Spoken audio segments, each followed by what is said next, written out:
do we know about wisdom in the Bible? First of all, what we do know is God is wise. God is wise. Job 12:13, wisdom and might are with him, advice and understanding belong to him.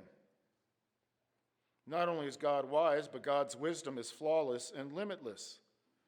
Isaiah chapter 40, verse 28, do you not know, have you not heard, the everlasting God, the Lord, the creator of the ends of the earth, does not become weary or tired. His understanding is, listen, unsearchable.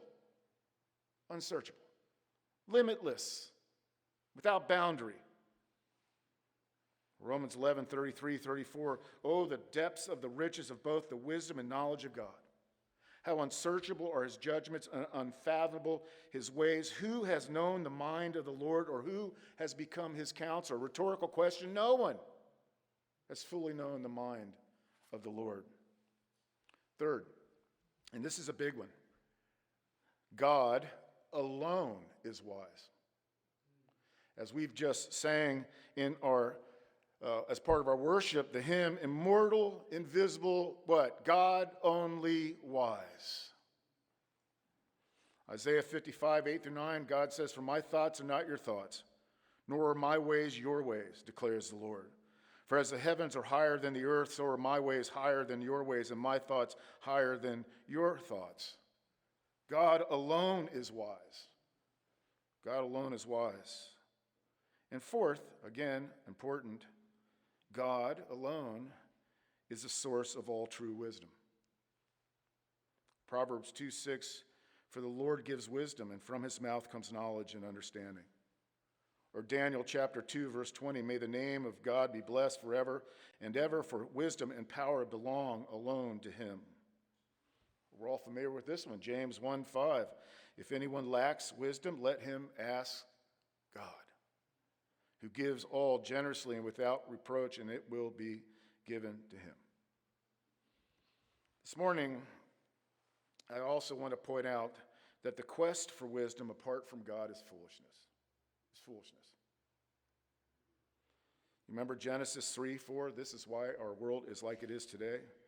And the serpent said to the woman, surely you will not die, for God knows on the day that you eat, your eyes will be open, and you will become like God, knowing good from evil. And the woman saw the tree was good for food, and that it was delightful to the eyes, and that the tree was desirable to make one what? Wise. She took some of the fruit and ate, and she gave also some to her husband, and he ate. The quest for wisdom apart from God is foolishness. Romans 1:21-22, listen to this, talking about lost man apart from God. They became futile in their speculations. Their foolish hearts were darkened. Professing to be wise, they, before God, became what? Fools. Fools. What do we know from Scripture about wisdom? God is wise.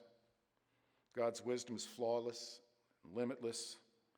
God alone is wise. God is the source of all true wisdom, and the quest for wisdom apart from God is foolishness.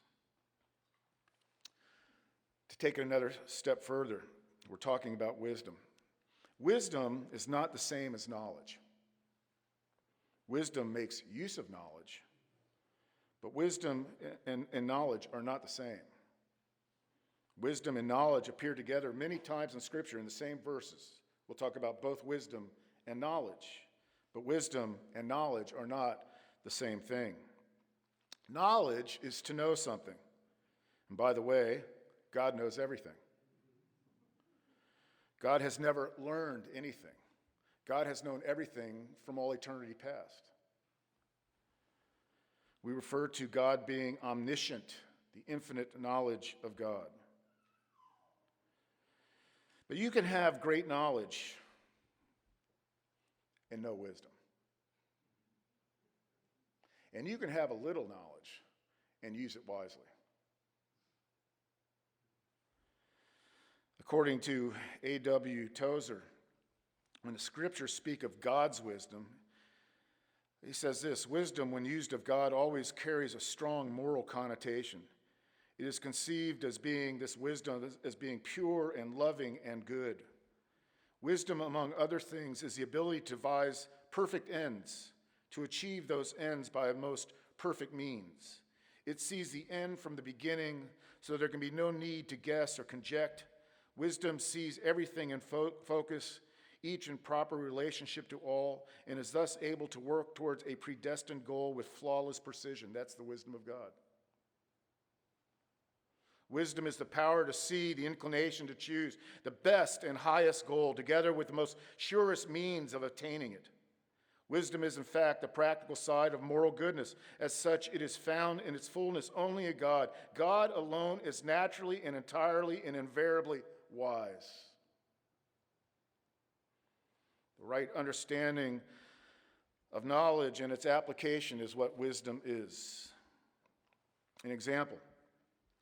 You can have more knowledge about, let's just pick a subject, the cosmos, space, the universe, than any other human being who has ever lived. But if that knowledge doesn't include God, if that knowledge doesn't lead to the worship of God, if that knowledge doesn't change your life morally, you're just a fool with a lot of facts. Lots of knowledge, but no wisdom.